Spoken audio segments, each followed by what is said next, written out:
Всем огромный привет! Вы на канале Вечное Лето. Многие из вас просили домашние влоги, и сегодня будет домашний влог по вашим заявкам. Уже соскучилась по съемке, это лето мы прям отдыхаем максимально, встречаемся с друзьями, с родными, и у нас накопилось много новостей, которыми сейчас я хочу с вами поделиться. Новость номер 1. Мы купили билеты в Таиланд! И не все всегда радуются, когда я говорю про Таиланд, они пишут, что опять Таиланд, сколько можно Таиланд, что там делать и все такое, но я вам сразу говорю, Таиланд это не просто страна для путешествий, у нас там 2 квартиры, мы там каждый год, каждую зиму, и если честно, квартиры мы тоже не просто так там купили, а потому что действительно считаем Таиланд лучшим местом для отдыха зимой. Нам там очень нравится, и я не вижу других мест настолько же идеальных, ну конкретно для нас, да, для зимовки.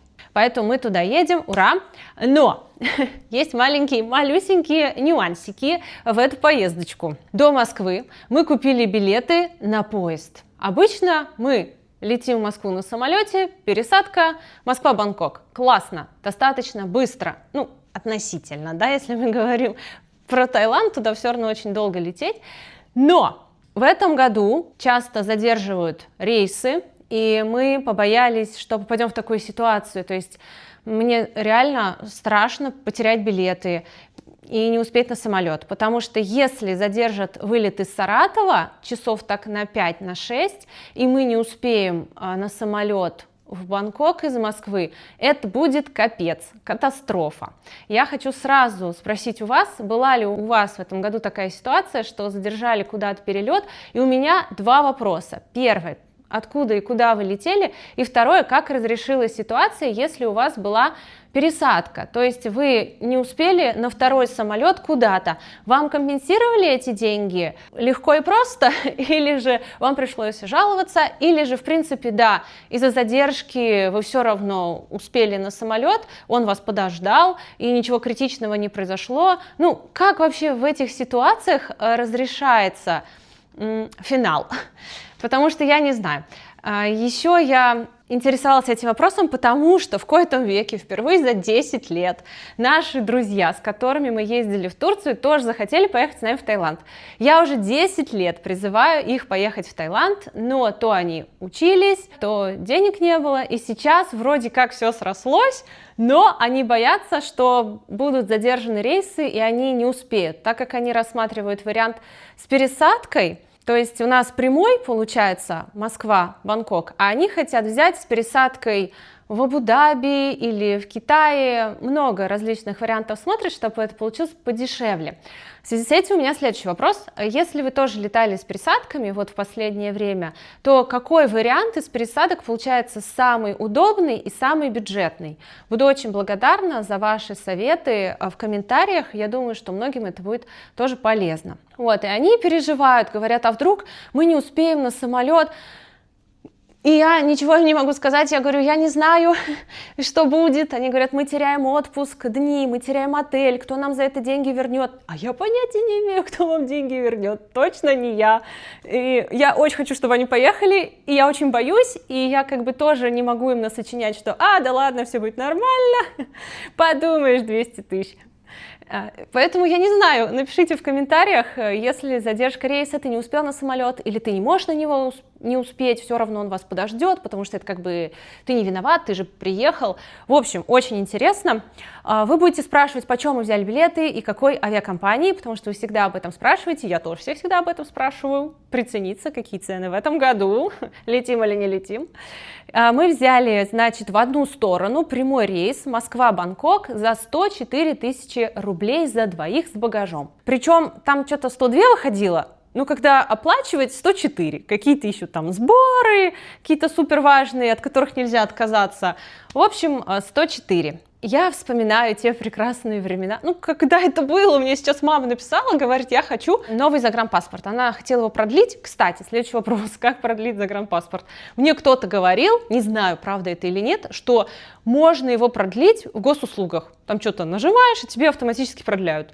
И я думаю, интересно, ты приезжаешь в другую страну, за границу, там люди не говорят по-русски, они смотрят, там даты у тебя просроченные, как они там узнают, что у тебя в госуслугах пометка, что он продлен? Мне кажется, это неправда. Ну, напишите в комментариях, кто продлял. И я говорю, давай лучше тебе новый оформим сразу на 10 лет, и все. И оказывается, помните первые выпуски с родителями? Это было, внимание, 10 лет назад! 10 лет! Я сегодня чуть чаем не поперхнулась, когда мы с мамой разговаривали. Она говорит, я посмотрела, мы первый раз с папой к вам поехали в 2015 году. Я такая, что такое? Я думала, что ну максимум 5, ну 6, ну 10. Та-да-да-да! Когда я что-то рассказываю молодому человеку, надо поесть. Как вы понимаете, да, следующий участник нашего канала. Спросите, как у него дела? Прекрасно, прекрасно. Спит целыми днями. Как только мне нужна тишина, думает, пойду поем. Пойду-ка я в лоток. И начинает вот это вот. Так, значит, вроде бы про Таиланд все рассказала. Еще, в этом году мы планируем прям подольше. Мы будем жить на Джомтьене, недалеко от офиса Оли. Новый комплекс, хороший, покажем его на видео. Потом, после этой квартиры мы еще жилье не сняли, потому что мы хотим с ребятами вместе жить 10 дней на вилле. Да, все ищем билеты с пересадками, но нам нужна самая лучшая вилла. Как так получилось? Я вам сейчас объясню. Вилла это только звучит очень дорого. Мы посчитали в отеле как бы не намного дешевле, примерно то на то и выходит, когда вас 9 человек. На 9 человек не очень много предложений в Паттайе, чтобы вилла прям вот в Паттайе, не в пригороде. Но есть, и цены нормальные, и много свободных дат, потому что мало таких отчаянных, кто едет 9 человек отдыхать. Поэтому мы думаем пожить в квартире, потом присоединиться к ребятам, пожить на островах. Ну, в общем, если все срастется, сезон будет во. Но если не срастется, он тоже будет во, потому что мы с Сашей поедем. В этом году хотим вспомнить прошлое. Знаете, вот как раньше поехать на экскурсии на реку Квай. Мне тут Саша сказала, поехали на реку Квай. Я думаю, божечки, какая гениальная идея. Я уже ничего не помню с Квая. Я помню только, что было классно. Массаж под открытым небом, сплав на реке, ужин в джунглях, сплав на плотах, радостное лицо мамы с папой. Я думаю, да, давай, классная идея, давай поедем. Ты же хочешь быть звездой. Персей. Персей обожает вот эти штучки. Это жидкий корм, который я привезла из Таиланда первый раз. Мы с Сашей купили по наводке, кстати, Оли. Спасибо тебе большое, Оля. Мы ходили в зоомагазин. Она обожает своего кота, и она ему там покупает на бешеные бабки. Просто она скупает все самое дорогое. Там кот просто как сыр в масле катается. И я думаю, чем Персей хуже, нашему ребенку тоже что-то надо привезти. И купила вот такие вот, вот эти. Жидкое лакомство. Чао-чуру, пюре для кошек. И мне, знаете, многие писали, а я много взяла просто. Мне писали, Света, зачем ты это берешь, они это не едят. Выкинешь весь свой чемодан. А я реально, наверное, 2 килограмма набрала вот этих всяких штук. И что вы думаете, ест? Еще он, видите? Еще как? Теперь заказываю их втридорога. В этом году я тебе почтой постараюсь отправить. Смотрите, вот, хотя он сейчас только что поел, вы видели, но он никогда не откажется от них. Если у вас тоже есть питомцы, вы тоже можете им из Таиланда вкусненькое привезти.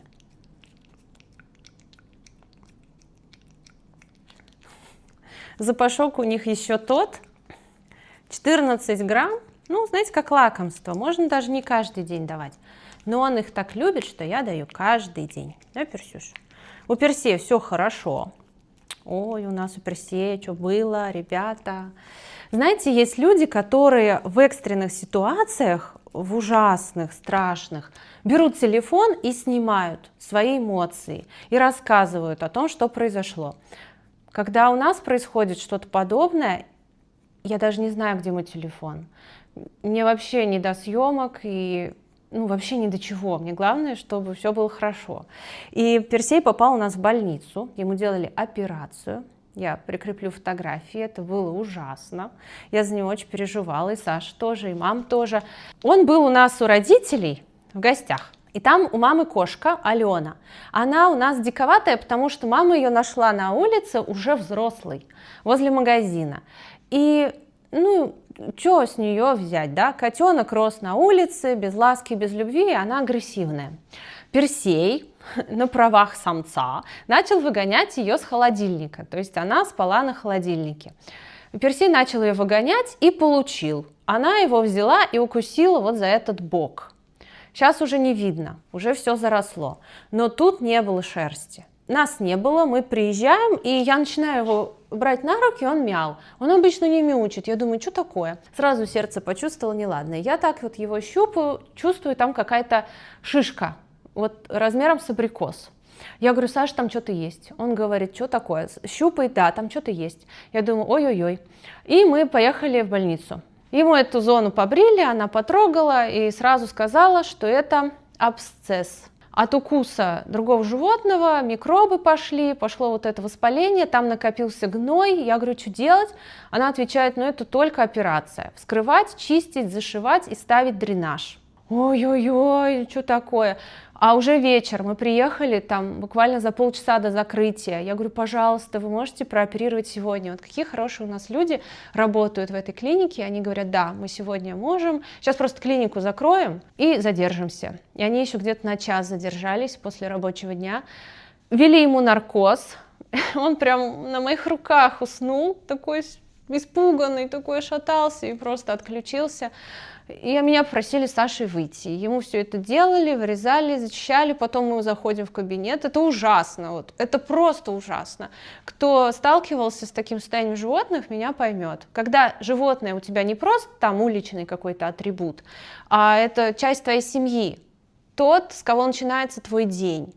Тот, кто с тобой сериалы все пересмотрел, кто с тобой тренируется, гуляет, играет, заботится о тебе, вот. И, значит, мы заходим, он лежит никакой. Я даже в какой-то момент подумала плохое, потому что он просто лежал, не реагировал. И я говорю, что с ним? А она говорит, он типа под наркозом, все, забирайте его. И мы его переложили в переноску, даже не стали закрывать, просто вот так вот его домой несли. И потом началось долгое восстановление. Он постоянно пытался вырвать этот дренаж. У него даже получилось. Пришлось опять ехать в больницу, ставить новый дренаж. И вот такую штуку, как воротник, ему приделали. И вот он, наверное, недели полторы ходил в этом воротнике, не мог нормально поесть. Просто лежал, грустил, у него все болело, тянуло. Ужасно. И Саша каждый день промывал ему шприцом, средства вводил, чтобы вот чтобы остатки гноя, в общем, выходили. Это было очень так эмоционально тяжело, и нужно было промывать дважды, по-моему, в день, и вот мы в душе промывали. Так что вот такая история у нас приключилась. Как дела у Персея? Сейчас все хорошо, но было не очень. Мы ему, конечно, и вкусняшек накупили, и игрушек накупили, и просто отменили все вечеринки, отменили все походы к друзьям. Мы просто с ним были постоянно. Просто дома сидели, только вот выходили там, если надо что-то купить, что нельзя доставить. А так мы постоянно были с ним и очень сблизились. Он нас стал еще больше любить. Да, Персей? Да, я прям почувствовала, что после этой ситуации он вообще такой ласкунчик стал. Еще из новостей. Помните наше ранчо? Мансарда на берегу Волги. Очень классное наше приобретение в плане недвижимости, которое мы хотели сдавать в аренду, хорошо зарабатывать и сами там отдыхать. Все накрылось медным тазом. Все пошло, поехало. Мы ее продали. Вот. Вы спрашивали, почему мы отдыхаем на турбазах, когда у нас есть прекрасный пентхаус на Волге? Нету. Все, продали.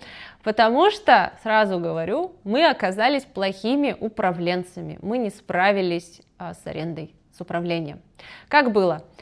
Почему мы плохие? Не потому, что мы там плохие, а потому что нас вечно нет. Все лето мы отсутствовали прошлое, тусовались мы в Италии, и, естественно, сезон пропустили. Не сдавали мы ее в аренду.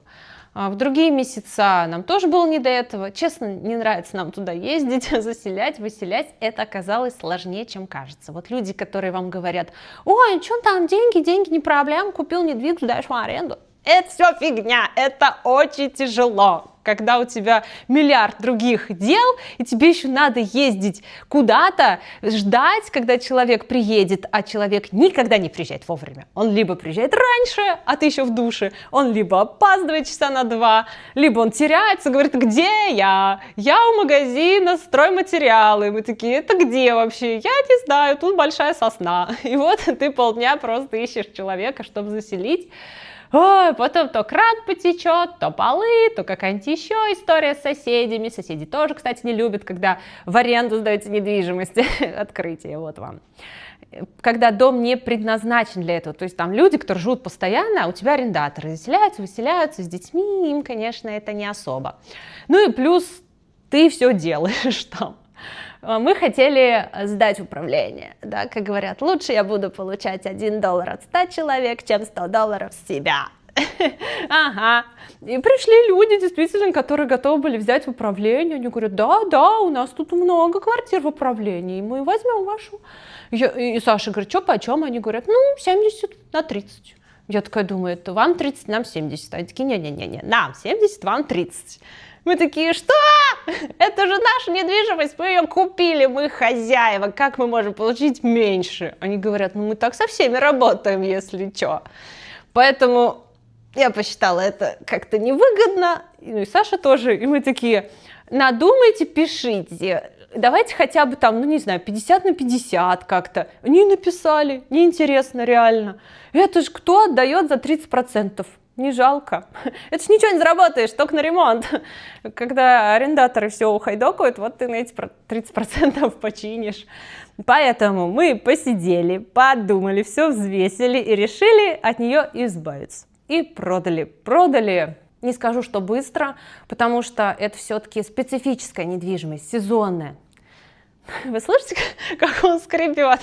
Персей, в чем дело? Всегда так тихо себя ведешь. Хочешь в кадр? Идем, не надо там вот за кулисами скрипеть. Чё, замер? А чё? А я? Чё? Глаз мне одним подмигивает, сидит. Ой, так что все, нет у нас мансарды, нашего ранчо, сапов и волейбольной площадки. Это и грустно, но когда мы ее продали, прям камень с души. Думаю: ой, как хорошо, что мы ее продали. Человек, который хочет ей заниматься, купил, он такой взрослый, ответственный. Я думаю, ему будет интересно это, потому что он здесь. А мы постоянно в отъездах, то там, то сям.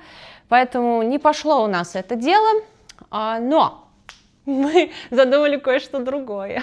Неужели вы думали, что мы продадим и ничего не купим? Это не в нашем стиле. Мы сразу же на следующий день, у нас родилась новая гениальная мысль. Построить дом? Да, построить дом. Где бы только взять денег? Мы купили участок. Саша говорит: я хочу, чтобы у нас была земля.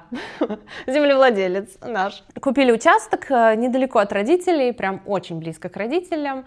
Место, где я практически провела все свое детство. И мы его купили даже больше не из-за того, что нам так понравилось оно и вообще все сложилось, а просто потому, что там все застраивается вокруг родителей. Один кусочек остался с красивым видом, где мы в детстве классно там с ребятами бегали, и вообще люблю это место с этим видом. И мы просто его купили, чтобы оно никому не досталось. Как это? Это правильный бизнес-подход? Покупать что-то, чтобы не досталось никому. Что бы на это сказал Кийосаки? Возможно, так, возможно, сказал: это инвестиция. Земля дорожает. Земля, правда, дорожает. Мы тут вспомнили, что 5 лет назад смотрели участки, они там стоили 250 тысяч, сейчас от 1 миллиона в этих местах. Поэтому такие думаем: это выгодное дело, давай, пусть земля пока стоит, ничего страшного. Пока мы там ничего не делаем, у нас, во-первых, нет на это сейчас денег, а во-вторых, у нас миллиард идей. что там можно сделать. Сначала мы хотели там сад, выращивать черешню, продавать экологически чистую черешню. Потом мы хотели там сделать просто комплекс для отдыха, беседка, маленький домик, чан с красивым видом, террасы для ужинов и баню поставить. Потом мы хотели каркасный дом, в который уже включена баня. Потом мы хотели кирпичный дом. Короче, не знаю даже, за что браться. Вроде как каркасные дома тем хорошая, недорогая и быстро. Но не покидает ощущение, что это как из «Три поросенка», когда у одного был дом кирпичный, а у другого каркасный. Ну, там не каркасный, ладно, там какой-то другой. Боишься, что столько денег вбухаешь, потому что там коробка стоит несколько миллионов, отделка, мебель, все это тоже деньги, подвести коммуникации, а потом вдруг что-нибудь случится, и все, и ты скажешь: блин, надо было строить кирпичный дом, я же тебе говорил. И вот, и мы не знаем. Вроде как они классные, отзывы хорошие, но они отзывам не 35 лет, да? Они еще не так долго существуют. Вдруг они потом нас подведут, эти дома? Никто же не знает. Ну, в общем, если у вас есть каркасный дом или какой-то опыт с ним, то напишите в комментариях, что вы про него думаете. Еще хочу показать, что мы сейчас читаем. Вообще, мы с вами так долго не разговаривали, что я даже не знаю, с чего начать. Мне столько всего есть, что вам рассказать. В общем, Саша читает книгу «Иди туда, где страшно». Интересная? Да. Да, говорит, интересная. Я читаю «Эстетический интеллект». Про то, как создавать красивую атмосферу, упаковку продукта. В общем, про то, какое состояние испытывает человек, покупая определенный товар, и как можно увеличивать продажи, развивая свой эстетический интеллект, как чувствовать покупателя, что ему нужно, и создавать такую атмосферу, чтобы он к вам возвращался за покупками снова и снова, даже когда ему особо ничего не нужно, просто за вот этими ощущениями. Это написала Полин Браун, она работала в Луи Виттон. В общем, это женщина, которая сделала Луи Виттон таким, каким мы его знаем сегодня. Вот именно с теми запахами, с тем освещением, с тем дизайном магазинов. Вот нам же нравится туда заходить, нравится. Вот. Потом мы выходим, потому что все дорого. Ну, в общем, книга классная, если вы работаете в продажах. Но, конечно, моя самая любимая книга – это «Вечное лето. Обратная сторона успеха». Книга зайдет всем, не только тем, кто работает в продажах, вообще всем людям, у которых есть мечты, но они пока боятся их исполнять или не знают, какие шаги делать к достижению этих целей. Просто супер мотивационная книга, ребята очень клевые, поэтому рекомендую к покупке. У нас есть несколько экземпляров на продажу. И вы можете купить эту книгу как в электронном, так и в печатном виде. Плюс в печатном виде мы вам отправим с нашими персональными автографами. Вот, мы раскрашиваем титульный лист, рисуем что-то и подписываем. Поэтому, кто хочет, заказывайте. У нас у Александра был день рождения, и мы его отмечали всей семьей в лучших традициях. Саша всегда говорит: мне на день рождения ничего не надо, я просто хочу, чтобы всем было весело. И я на правах любимой женщины все это организую. В этом году мы тоже снимали дом, с ночевкой все оставались, жарили шашлыки, у нас были конкурсы в бассейне. Ну, в общем, хорошо и душевно провели время. Приехали даже родственники, с которыми мы давно не виделись. В Таиланде последний раз, можно сказать. И так классно пообщались, посидели, отпраздновали. И кто-то подарил ему такой подарок. Интересно, кто? Тут открытка. Счастлива быть твоей женой. Кто бы это мог быть? Тут написала она. И, в общем, такая коробочка. Хотите, покажу, что внутри.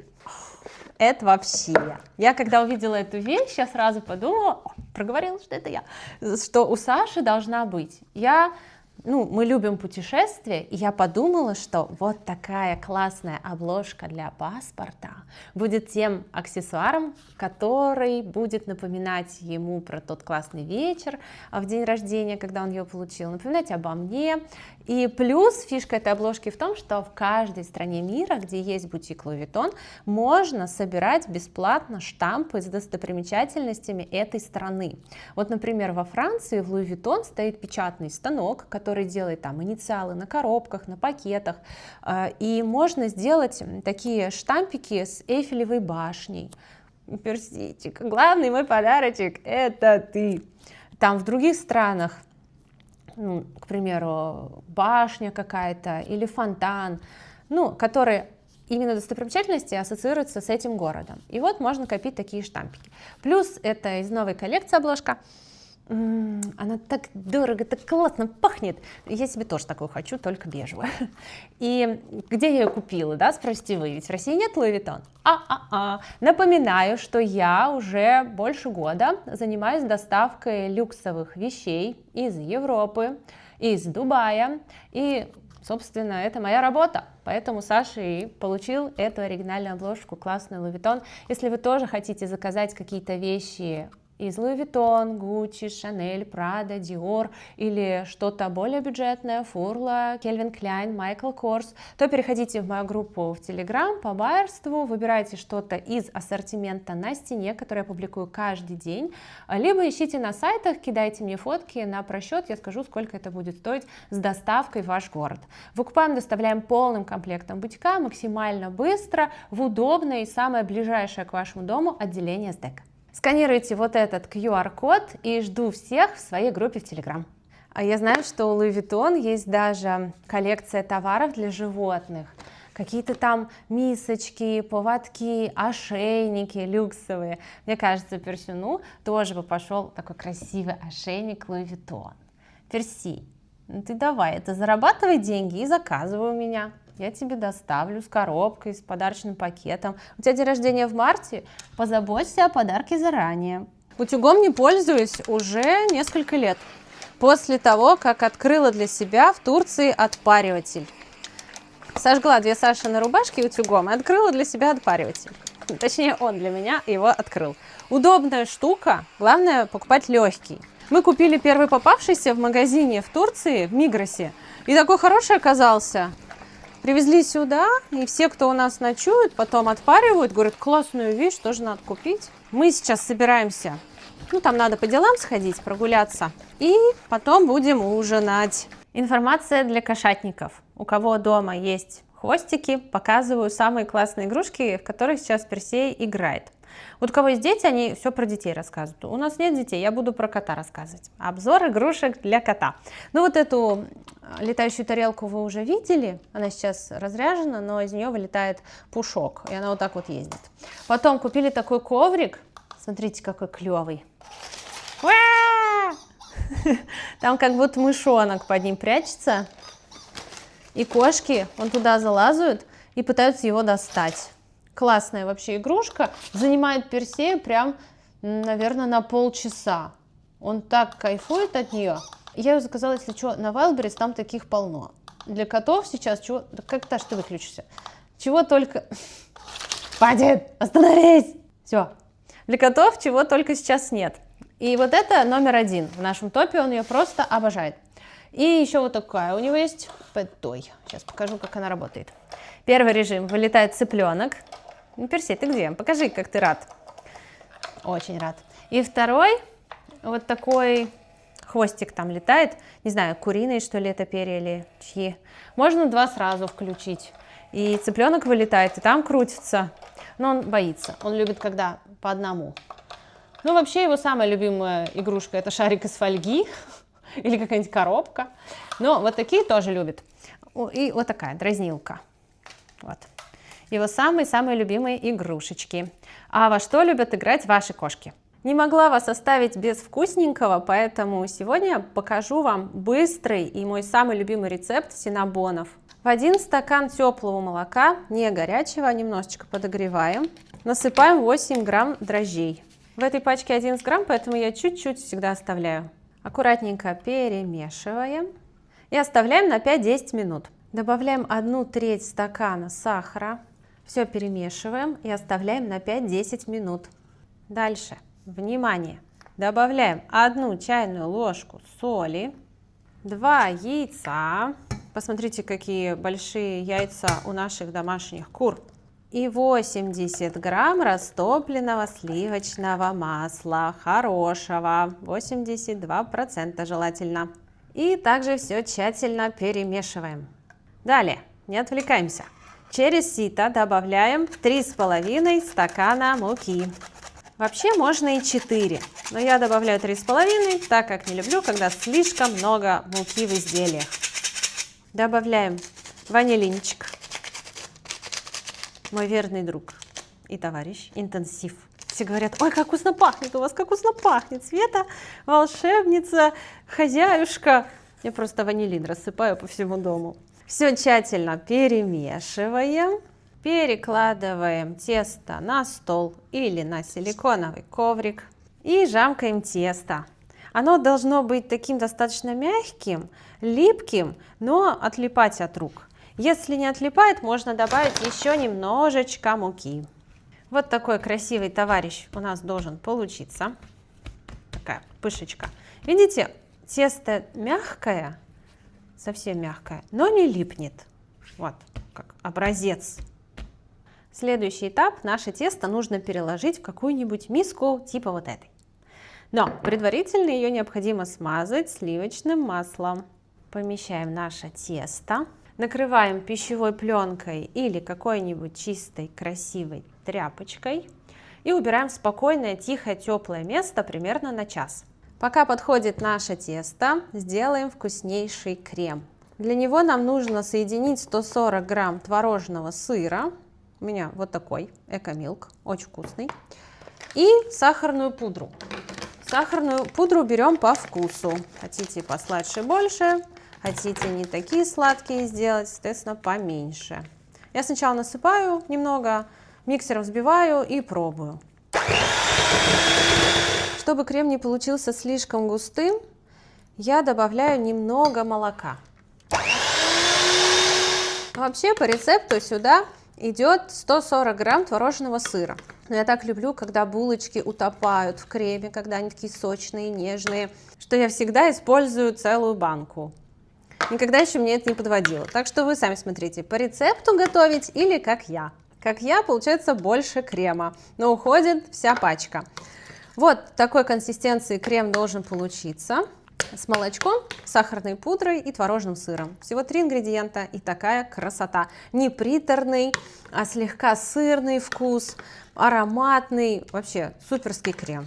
И убираем крем в холодильник до тех пор, пока он нам не понадобится. Наше тесто подошло, перекладываем его на коврик. И нам нужно раскатать прямоугольник размерами 50 на 30 сантиметров. Смотрите, какое оно воздушное и красивое. Вот иногда покупаешь в кондитерской там синнабон или какие-то пирожные и задаешься вопросом: а из чего они сделаны? Из какого масла, из каких яиц, из какой муки, что там добавлено? Даже по вкусу можно определить натуральность изделия. И вот эти синнабоны, они очень вкусные, и у них такой насыщенный, яркий, домашний вкус. Вот сразу поймете, что это прям домашнее блюдо, которое выигрывает по сравнению с магазинным. Вот такой пласт у вас должен получиться. Дальше берем мягкое сливочное масло вот такой консистенции и распределяем его по всей поверхности теста. Вот таким вот образом. Намазываем масло на тесто. Все, масло распределили, у меня ушло где-то половина пачки. Дальше по всему пласту теста распределяем сахар вот таким вот образом. В идеале использовать тростниковый сахар, но единственный тростниковый сахар, который у меня сейчас есть, вот в таком формате. Он не рубится, ничего с ним невозможно сделать, он дубовый. Раскрошить я его не могу, блендер свой не хочу ломать, поэтому использую обычный. Но еще круче с тростниковым. И потом поверх сахара распределяем изюм. Не очень много, не очень мало, нормально. И следующий шаг. Нам нужно скрутить это тесто в красивый плотный рулет. Вот таким вот образом. Вот такой рулет у нас получился, и его нужно разрезать на 16 равных частей. Как это сделать максимально ровно? Сперва разрезаем пополам. Вот, у нас получилось 2 части. Каждую часть еще пополам. Таким образом, у нас получилось уже 4 части. Следующую часть еще пополам. Потом каждую часть еще пополам. Получается 8 частей, и каждую часть еще пополам. Далее берем форму с бортиками, потому что потом мы будем заливать все кремом. И чтобы булочки пропитались, нужны бортики. Смазываем ее сливочным маслом. Немножечко делаем круглую форму нашим синнабончиком и отправляем в форму. Такие розочки должны получиться. И старайтесь, когда будете их вот так выравнивать, изюм прятать внутрь, чтобы он не горел. Еще посчитала себестоимость этих синнабонов. 16 штук обходится где-то в 500 рублей на продукты. Я считаю, что это гораздо выгоднее, чем покупать в кондитерской. Вот такая красота у нас получилась. Дальше накрываем наши булочки и оставляем подходить еще 40 минут. Наши булочки подошли, посмотрите, какие они красивые. И отправляем их в духовку, разогретую на 180 градусов, режим вверх-вниз. Все духовки разные, поэтому смотрите, по состоянию булочек они должны быть такими румяными. Ну, я покажу. Все, прошло 30 минут, и наши булочки готовы.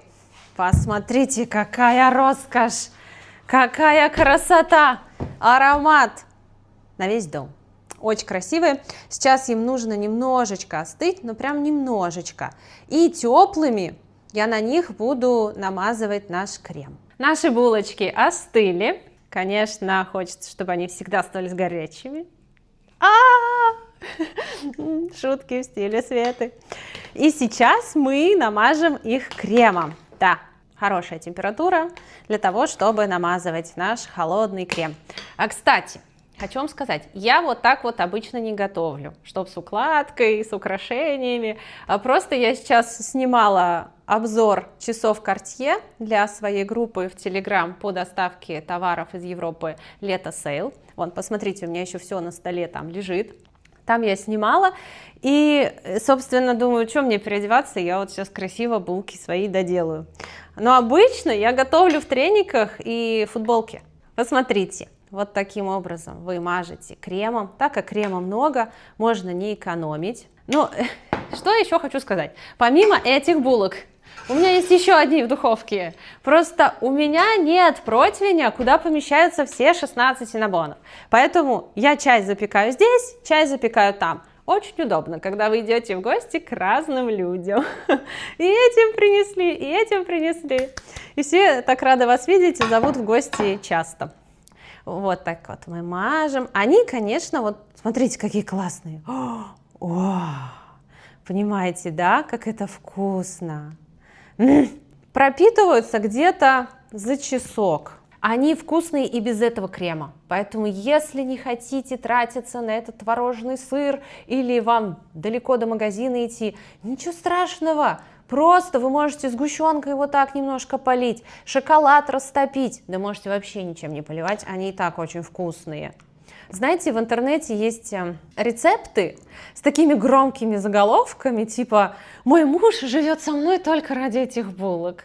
Вот это один из тех рецептов, про которые можно так сказать. Просто сохраняет брак.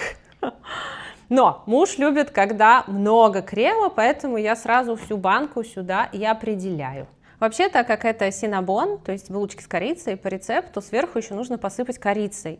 Но я корицу не люблю, поэтому без нее.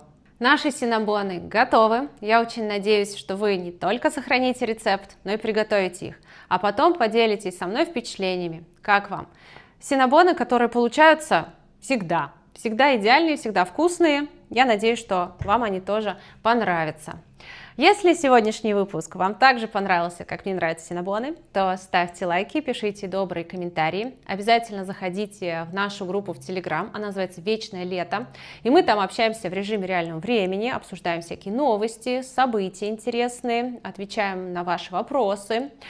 Была рада записать это видео для вас, очень соскучилась. Надеюсь, что в Таиланде будем больше снимать и дарить вам приятные, радостные эмоции почаще. Увидимся в следующих выпусках. Я вас очень всех люблю. До новых встреч. Пока.